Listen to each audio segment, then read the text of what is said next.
Skateboarding is without a doubt one of the most challenging physical feats that anyone can do. So that is why in this video, I'll be making your life as a skateboarder a little bit better and easier with these skateboarding life hacks. And don't worry if you watch my last two life hack videos, they are about 3 to 4 years old, so in this video, I'll be featuring entirely new life hacks that I guarantee you have not heard before, as well as a few of the very best ones from my last two videos. So without taking up any more time, let's just jump right into the video. But first, what would you do if you got injured by a distracted driver on the way to your favorite skate spot? You might think it's easier just to forget about it and suffer through the pain. But hold on, are you injured and don't know where to start? With Morgan & Morgan, it's so easy. With Morgan & Morgan, you can submit a claim without ever having to leave the couch, because they have modernized the injury law process, so that in 8 clicks or less, you can submit a claim to Morgan & Morgan and have America's largest injury law firm fighting for you. So if you're ever injured in an accident, you can check out Morgan & Morgan using the link in the description or dial pound law, that is pound 529 from your cell phone. Thank you Morgan & Morgan for sponsoring this video. Starting off with perhaps the most outrageous skateboarding hack of them all, microwaving your shoes. Yes, I know it sounds stupid. Why would anyone in their right mind think of microwaving some brand new shoes? But hear me out, because there's actually a little bit of science behind this, even if it's bro science. When you get a new pair of skateboarding shoes, they're typically a little bit stiff, and if you try skateboarding in them, you will probably not be able to land a lot of the tricks that you typically can because your feet just haven't adjusted to the new shoes, and also because, as I said earlier, your shoes are a little bit stiff. Over time as you ride them, they will break in and they will feel good, but that time before you break them in can range from a few hours to a few days depending on how much you skateboard and what type of skateboarding you do. So to skip that time period where you're gradually relearning how to do all of your tricks with stiff shoes, you can instead microwave your shoes and then instantly put them back on your feet as you normally would to have them form to your feet and just walk around for a little bit. Or you can do what Zion Wright does and just twist them like crazy. Also, don't bake your shoes, put them in for about 30 seconds to a minute, and that will give you the perfect amount of heat to get that flexibility that you're looking for in a way quicker way than skating normally. But before you go put your shoes in the microwave, just one thing, do not, I repeat, do not do this if your shoes have metal on them or in them or on the laces or anything like that. Which, for the record, any regular skateboarding shoe will not have anyway, because metal on your shoes scratches your board, but there could be hundreds of thousands, if not millions of people watching this video, so statistically speaking, one of you might actually do that, so right now I'm telling you, don't do that, okay? Up next is also a bit of an unconventional skateboarding hack, but instead of getting your shoes hot in the microwave, you get your new skateboarding wheels cold to make them last longer by putting them in the freezer. Yeah, I know this sounds like even more bro science, but apparently Ryan Sheckler actually does this, according to some posts from all the way back in 2005. I couldn't find the original MTV episode of the iconic frozen wheels, but I did stumble across a fan edit that apparently is old even for this 13-year-old comment. And yes, there are in fact wheels in his freezer. Take this life hack with a pinch of salt though, as some people tend to agree with it while some others strongly oppose it. To continue the subject of wheels, one thing that you can do that will undoubtedly make your wheels last longer is flip around your wheels to prevent coning. Now this is not something that most beginner skaters will need to worry about, but if you have been skating the same wheels for a while, or are one of those skaters that power slides all the time, your wheels will probably start wearing out unevenly. More specifically, they can start coning or getting flat spots or just having one wheel be smaller than the other. So to avoid this, about every 2 to 3 months, you can flip your wheels around or swap around the position of them if you still want to show off those sick graphics, or on the contrary, don't.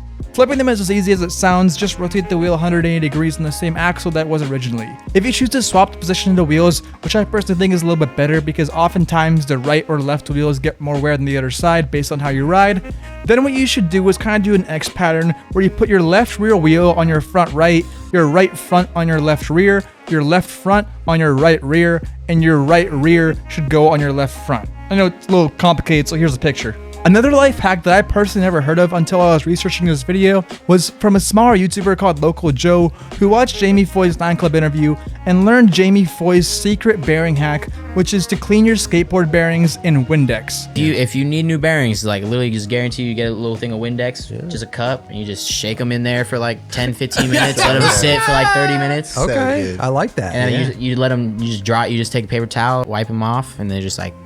Wow, I'm trying that for sure. Home So bearing good. hacks with Jamie Foy. DIY, let's go. Yeah, love it, it's dude. so nice. If Jamie Foy's doing it, then you know it's legit. And Local Joe tried it himself, and he stated this.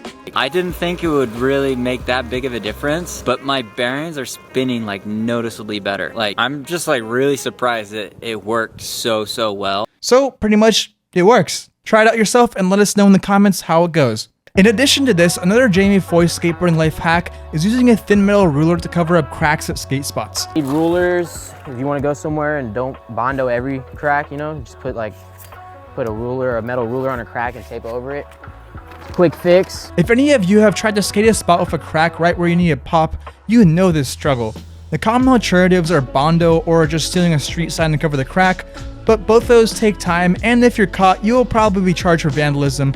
So instead, with a simple ruler, you can set it up instantly and then put it in your pants and right away while impressing all the MILFs at the same time that you pass. Another life hack that a lot of pro skaters use for street skating is applying wax to the tail of their board to improve their pop on rough surfaces and on the spots that your wheels come in contact with your deck to lower the chance of getting wheel bite. In addition to this, as a small little life hack, you can use a stick of deodorant as wax if you have no other options. Up next is your laces. Now there are a lot of really dumb life hacks out there with shoelaces, so I'm not going to cover all of them because frankly, most of them are completely useless to skateboarding. But here are the ones that aren't. Slightly scorch your laces with a lighter to make them last longer. More specifically, I'm talking about the part of your laces that come in contact with your board, and don't do this to cotton laces, only do it to nylon. Another alternative or addition to this, if you want, is you can use shoe glue on the same part of your laces to make them last basically forever. In fact, for shoes in general, some shoe glue and trick tape together can make them last literally forever, or at least until you wear out the sole and have a hole in the bottom of your shoe, although I'm sure shoe glue can even fix that. Shoe glue can even fix a broken marriage. No, I'm just kidding. But to be fair, it does help you stick together through rough patches. Get him out of here! Get out! Sorry. On the subject of shoe glue, a little life hack that most of you probably don't know is that you can use an ice cube to spread it around evenly without it gunking up and also without getting it on your fingers. Just try it out and yeah, you'll see that it works. If you're a broke skater and you cannot afford to buy a brand new board, or you just want to save money on replacing worn out or broken parts all the time, something that you can do is buy cheap complete setups from Facebook Marketplace. Now, a warning in advance, you need to know at least a little bit about what you're buying before you put it on your own board. Like, I personally wouldn't put anything that has even touched the Walmart board on my own skateboard. Instead, I'm mostly talking about finding old waterlogged boards that somebody's mom is selling for 20 bucks and getting a fresh set of trucks, wheels, and hardware to add to your collection and to save you money over time. I mean, you could literally get a skateboard in the worst condition possible. As long as it has industry standard stuff on it, you could just replace a few things like the bushings and bearings and then buy a fresh deck and grip tape, and you'll easily pretty much have a brand new complete for under $100. On top of that, if you can't afford decks, some skate shops and skate parks have used boards that they give away to people. I can't speak for every place, but it's worth asking around if that's what it comes down to for you. To continue on the topic of hacks to save you money in skateboarding, do not buy skateboarding wax unless you want a specific design or you want to support your local skate shop. The reason for this is that skateboarding wax is extremely overpriced, and while it might seem cheap because, oh, it's only $5-10, if you used your wax a lot, especially street skating, you will run through it quicker than you think, and if you're spending $5 to $10 a week or even a month, it'll add up very quickly. So instead of doing that, save your money and buy some big blocks of paraffin wax. You can get a giant 1-pound block of it for just 10 bucks, or even cheaper if you buy in bulk. And just for reference, a typical bar of skate wax is only 0.1 to 0.2 pounds, so even in its most expensive form, you are paying 10 to 5 times less by buying off-brand paraffin wax. And if you plan on getting this, then I have some affiliate links in the description down below, so if you want to give me a thank you as a small commission from your order at no extra cost to you, feel free to use my links in the description. In addition to this, instead of buying grip gum, buy belt sander cleaner. It's the same story as the skate wax. It's literally the same thing, but bigger and cheaper. Link in the description for that too. Try to skate switch as much as you skate in your natural stance. For those of you that don't know, skating switch is basically like riding backwards. It's best to do it as early as possible when you start skateboarding, as the longer that you skate normally, the more ingrained this stance will become, and skating switch, let alone doing tricks, will make you feel like you're starting all over again. Ideally, if you learn all of your tricks in both switch and regular at the same time, you will become an unstoppable god when it comes to a game of skate. And just overall, it'll make you a much better and well-respected skater. Without a doubt, unless you're a masochist, one of the worst parts of skateboarding is getting hurt. In fact, that is the reason that most people end up quitting. And I'm not going to sugarcoat it, there isn't any single magical life hack to stop you from getting hurt. It doesn't matter if you're a knight in plastic armor, skateboarding will find a way to hurt you. But there are a lot of things that you can do to lower your risk of getting hurt. The most obvious of which is just wearing gear. A helmet and butt pads are probably the most essential parts of gear that you need to wear, simply because you fall on your butt more than anything on skateboarding, and if you happen to break your tailbone, oh boy, I really do not envy you. And obviously if you get a head injury, well, that's just gonna mess up pretty much your whole life. This is the piece that's been taken out of my head 3 times. Ever since my head injury, that really affected me. I couldn't skate for 2 years after the head injury. If I look at you like that, you have 4 eyes, 2 noses, 2 hands. But it used to be 2 people about 20 feet apart, and they slowly got closer together. So try to avoid those as much as you can. The other greatest way to prevent you from getting hurt is just by working out and stretching. Now, I know a lot of you probably just rolled your eyes, but you cannot ignore one without the other. If you just work out, then you're not going to have the flexibility, and if you just stretch, well, you're still going to snap stuff if it goes too far. Working out does not only make you healthier and make you look better, but it also increases the overall strength of your body.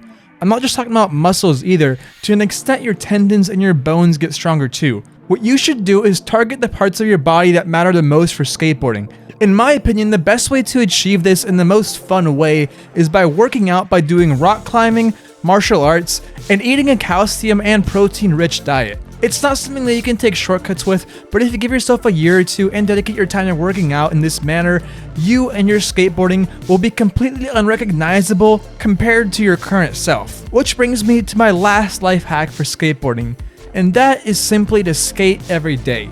Just like with all good things in life, there are no shortcuts to getting good at skateboarding. Your persistence and determination are the only thing that will get you progress. But if you just want to chill and have fun, that's okay too. Skateboarding can be whatever you want it to be. For some, it's a competition, and for others, it's just a way to relax and have fun with friends. Either way, the more that you skate, the better you will naturally become. As the saying goes, nothing beats seat time, or for us, board time. And with that, thank you for watching, and I'll see you guys in my next video.